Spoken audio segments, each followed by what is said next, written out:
Hey guys, I'm Coach Andy. This is part 2 of the recruiting series we're doing.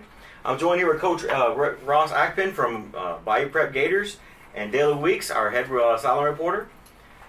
Coach, leg 2 of this recruiting thing we got going on here. Big leg. This is a big leg. If you can't do this, there's no way you're playing college football. This is what they call the big piece of chicken in the box. Right, Yeah. right. Yeah. You know, my wife, she's an educator. She's a speech pathologist at a high school and elementary school, and she tells me every day, you know, and not just my wife, but I've talked to a lot of teachers, you know, especially on a recruiting trail. What does it take to get? What's the difference between a D and a B? Do you know, Coach, it's nothing as simple as just doing your homework. Because if you're doing your homework, guys, you're going to class on time, okay? You're going to take notes, you're going to listen because you want to know what your homework assignment's going to be, which means you're going to pick up at least 1 or 2 extra questions. You're actually showing up to class. Right, you're showing up to class. Yeah.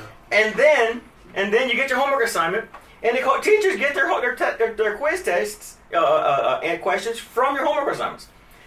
So if you're getting a 60s on your quizzes, that's 6 out of 10 right. If you're taking a 10-question test, you get 3 extra questions right on that test. That's a 90. So you go from a D to a B just by doing your homework.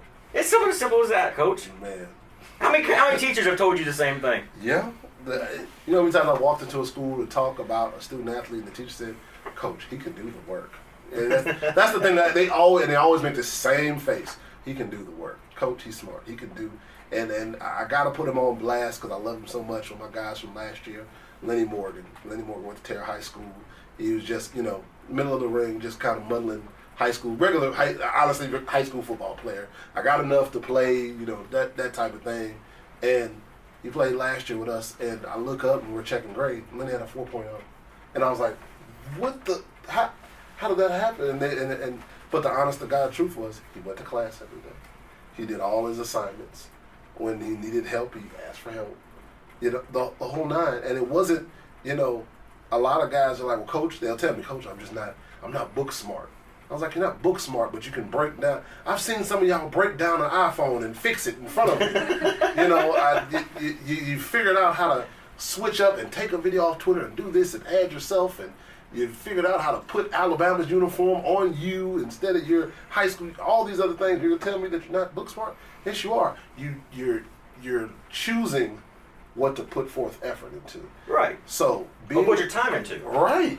Because you know how many kids like, well, Coach, I've got football practice, I got this. There's no time. I get home at 6 o'clock. You get home at 6 o'clock. I don't get home till 8, 9 o'clock at night, and I still got work to do at evenings. I don't get to bed till midnight, 1 o'clock, 2 o'clock in the morning, and I got to be back here at the office by 9 a.m. And I live in Slidell. When I was working in high school, and they were like, Coach, we got out of class. Once we got out of practice, man, I get home about 6:15, Coach. It's over. Like, you get home and lay down at 6:15? Like, that's a nice. Wow. It's like, you fail to realize when I get in after practice at 9:30, and I get through talking to your mom or your dad. And then you got a grade film. I got a grade film, and then I have to go through film for the next week's opponent, and also recruiting, and also check all the emails and Twitter and Instagram messages from people who are... But Coach, you're an adult. You're supposed to do that. You're right. You're supposed to do that. You're right. Oh wait, you guys are trying to become college football players. Right. There's no excuse, guys. Homework. Just do your homework. It takes you, what, an hour, 2 hours to do it? Yeah. It's like football practice. 2 hours, get you another 2 hours in there, 8 o'clock, you're good to go. You're good to go. I mean, and this is the thing. Here's the deal. Let's just be honest with each other. If you don't have what they need on the paper, you're not recruitable. Right. None of everything else does not matter because the way they're taught, you work in colleges, I've worked in colleges, when you go in front of the athletic director, the head coach, Coach, I saw this kid, he's this, he's that, I really like his talent, I want you to see him, I want to go visit with his parents, I want to go to the school to visit him, I want to go watch him play live, whatever. They pull him up. Am I lying? You're right. Coach, you're not a qualifier, you can't go see him. We're not going to pay a dime for you to go travel, go see him. Don't text him on your cell phone. Don't put it. He's not recruitable. So, Coach, does it really matter when you get to college if you can do college level work? I mean, Did I just answer my own question? Answer your own question. So I talked with a kid one time. I'll never forget this because we were talking, and he was like, "Well, yeah, Coach, I'm looking for a school that understands that I'm just as far as the schoolwork goes. I just got to do my own thing." And I just kind of, I just marinated on it for a second because I was just like, you do know that they have guidelines they have to follow. Like, they can't just... No, Nick Saban can't call the NCAA and be like, yeah, he's doing his own thing, but we're good because he said so. Like, it just doesn't work like that. It'd be great if it did. We'd all be happy, but it just doesn't. And a life thing, a life skill that we have to learn is the more you put into something, the more you get out. So if I'm putting in everything I need to get to this goal or this dream or this plateau that I'm trying to reach, then that's how I'm going to get to it. There is no, well, I did the football part and I did the character part, but I'm just not going to do the grades part. No, you have to. It's just what it is. There's no way around it. Yes, you're great. Yes, you're awesome. Yes, you're a good person. If you can do, yes, you have can a be the greatest player. You can walk and tell them, Coach, man, we've had it so rough, and this happened, and the flood in 2016, and we did this, and we persevered through all that, and I had a great year, and I was all state, and I was all this, and I'm that, and that, and then at the end of the day, you're talking to this Division I Power 5 coach that tells you, yes, man, I see that, bro, and you're great for that, but do you have a 20 on your ACT? And now it all just come crumbling down. And not because you can't do it, just because that wasn't important enough to you. So when you find that out, you have to say, is this football goal and dream important enough to me if I'm not willing to do the stuff on the outside to make it work for me? In Louisiana, football is year-round. At Louisiana Gridiron Football, we're more than just a magazine. Our mission is simple: bring you the inside scoop on the teams that matter most to you. Go to LouisianaGridironFootball.com and subscribe today. Well, when you get to college, even at your level, how much work is involved just to keep that GPA? Because if they're coming to you, like I said, they either had a GPA student in high school, or they ACT, or they just went to a really small school which nobody recruited. Correct. So coming to you, you would think GPA would be their number one priority, right? It's supposed to be. So when you get to college, so that way you can go to the LSUs, Correct. the Alabamas, the Georgias, the Floridas, California, the UCLA's, any one of them. Right. Working in prep school and working in junior college, their junior college coaches will tell you too. You have a guy come in and his whole reason why he had to go to junior college was because he didn't make the grades in high school. So now you're in junior college or in prep school and you're gonna not do the work there too. Well, I mean, what else is there? I'm last chance you over here, baby. So if you get the last chance you and you're still not doing it, I mean, how are you going to prove to some college coaches? How bad do you really want to be a football player? How bad do you really want to be a football player? Because, I mean, they got ways that you can play football and you don't have to do that. So let's talk how bad do you want to be a football player real quick, because you mentioned some names today, and I don't know if Daly covered this, when she interviewed you last week. Antonio Bryant, prep school kid. Went to prep school. Went through the whole. One of the top receivers in the NFL. One of the I guess. Top five NFL. Top 5 NFL. Eddie George is gonna go in the Hall of Fame as a running back. Right, running back. Yeah. So I mean, anybody know Michael Thomas? No, we're just Saints country. Nobody knows Michael Thomas. I'm just saying. But the difference also with those guys is, whatever the reasoning that stopped them beforehand, and a lot of it was academics. They made the decision that what I want and what I keep telling everybody I want is more important. It's important enough for me to get this school part right so that I can do what I want to do. So it's like that saying I said earlier, live today like no one else, so tomorrow I can live like no one else. I bet you Michael Thomas lives like nobody else today. He lives like nobody else today. He definitely doesn't live like me. It's coming up. It's coming up. Next year is next year. It's payday. It's payday. You're going to be one of the top receivers in the NFL. Antonio Brown has seen payday now the third time. Oh my goodness. He's seen payday. I would like to have that payday, I would love. He could just one. I'd be fine with one. Just 1 million. Yeah, just 1 million, not 40 million. So, and like I say, and the thing about it is, what is, it's almost crazy. Student athletes follow these people. Yeah. So you're following let me be honest with you. Odell Beckham was a good student when he was at LSU. Mm-hmm. You know, like he's wild and crazy and having fun and all that. He was a good student at LSU. That he did the thing. He was willing to do what I have to do today to be the winner that I want to be tomorrow. You know, I talk to my kids and I say it all the time. Grind now, shine later. You can't, there's no changing it. You have to grind today to get those things later on. And that means you have to go to class. That's a big, honestly. Go to the classroom. Be on time. Pay attention. Those three things can change your grades big time. They can change your ACT And it's so score. simple. It's simple. It's so simple. Simple.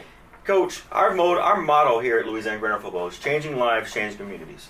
I so hardly believe in that. I mean, like I said, I come from a very small town. You come from a very small town, a red blinking light town. We got a blinking light, you know. Nashville, Louisiana is a blinking light. But you know what? To get these young men into college, you know, if one of my guys call you, that means you're good enough to play college football. We've seen your film. We think you're good enough to play college football. What happens if you go to college, you get a 4-year degree, and you don't make the NFL? What happens? Guess what, Coach? You got a job. Good job. You got a degree. You can go home and be the man in your town. Yep. Because you now went off to play at Grambling. You went and played at Southern. You went and played at La Tech. You went and played at LSU. You went and played at, pick another school, Louisiana College. McNeese State, Northwestern State, ULM, you know, UL, Tulane, Nichols, you know. So you get to go to college. And you come home and you're the football hero. Because you've been on TV. You know, you've been the guy to go to all these games. Doesn't matter how you got there. And guess what? You were there. Guess what? Now you get a job. You get a job. There's people that were going to give you a job just because you were that just guy. Because you played football, and they saw you on Saturdays. One of my good friends, you know, he went and he played football at LSU, and just honestly, he didn't play. Like he's like, man, I was there 4 years, I was on team every year, I was varsity every year, you know, I was a receiver, I didn't play, you know. I got a bowl championship series ring, and every time I apply for a job, I get it because that's all they want to talk about. I played football at LSU. He's a banker. Like he works in banks. He works, you know, like something that, you know, that you feel like he's really they're like the first thing they ask him is, how is Les Miles? But it's the honest to God truth is, you know, how far you can go and what other doors are going to open up for you through your education. But you just never know who's one of the alumni for that university that you're playing for. I mean, Todd Graves is an alumni for LSU. Exactly. He supports LSU. And I can tell you for facts, there's several ex-LSU football players working in upper management for making good money. And not only that, what I tell my kids all the time is if you really love this game, like I love this game, and I know I can't go out there and play anymore. So I found the avenue for myself to still be involved in this game and help kids. If you really love this game, like you say you love this game, and you go to school, there's going to be some avenue that's going to allow you to always be around this game. Right. Like be honest, every time you visit a college, you talk to, Justin Charles is great about this. They graduate from Louisiana College, they're a grad assistant on the football team the next year. I mean, I can tell you hosts of college, they do it all the time. LSU does that. So that gives you your first LSU, Southeastern, Southern. Yeah, first opportunity coaching college football right out. As soon as you graduate, you'll be a grad assistant next year. And so now you have that on your resume. And then you get your master's degree. Exactly. You come out of college. Exactly. You know, you got 5 years in college. You got a master's degree. You've been a grad assistant. Guess what? You can go be a high school football coach with a master's degree. Correct. In any high school in USA. Correct. You got a master's degree at a college coaching college football. Worst case scenario, right? Worst case scenario. You're still around the game. You still get to do what you love, and all because, I mean, I'll be very honest. You just did your homework. You just did your homework. I'll be very honest. Your degree is never going to say what your grade point average was on it. But to earn that degree, you got to put in some work. So when you go forward, you did it. Like, there's no better gratification than knowing I did something that allowed me to go somewhere else. You're not going to lose by doing it. There's never going to be a coach that says, we really want you, man, but your GPA is just too high. It just does not happen. I have players from my team right now who played for us who are getting opportunities and just received several scholarship opportunities at the last Louisiana College camp, at the last Belhaven camp, at the Ole Miss camp, solely because they had the grades. They got the grades. We had a young man show up at the bowl game last year, Coach. Aaron McDaniel from Oakdale High School in Louisiana. Oakdale, North Louisiana. 6'4", 270, 280 pound offensive lineman. Shows the big white kid. I mean, looks like he was raised on a farm. Probably was. But this big young man, he shows up to the game. He had nobody knew he existed at Oakdale High School. Nobody knew who this kid was. So we start talking to him. Justin Charles looks over and asks him, "Hey, what's your GPA?" Just out of curiosity. 4.0. What's your ACT? 32. That young man's life changed that moment. Because he got offered right there on the spot by Justin Charles to play college football at LC. Then all of a sudden, everybody's like, "Hey, wait. What are you doing, Justin? What are you doing, Justin?" He's going to McNeese State University now. Going to play D1 football at McNeese State. And didn't have an offer probably at all before then. Grades mean everything. Everything. Everything. Well, guys, I hope you got something out of this. Make sure you go ahead and subscribe below to our YouTube channel. And if you haven't seen our magazine yet, there's daily showing our magazine. Thanks for joining us today. We'll be back tomorrow with episode number 3.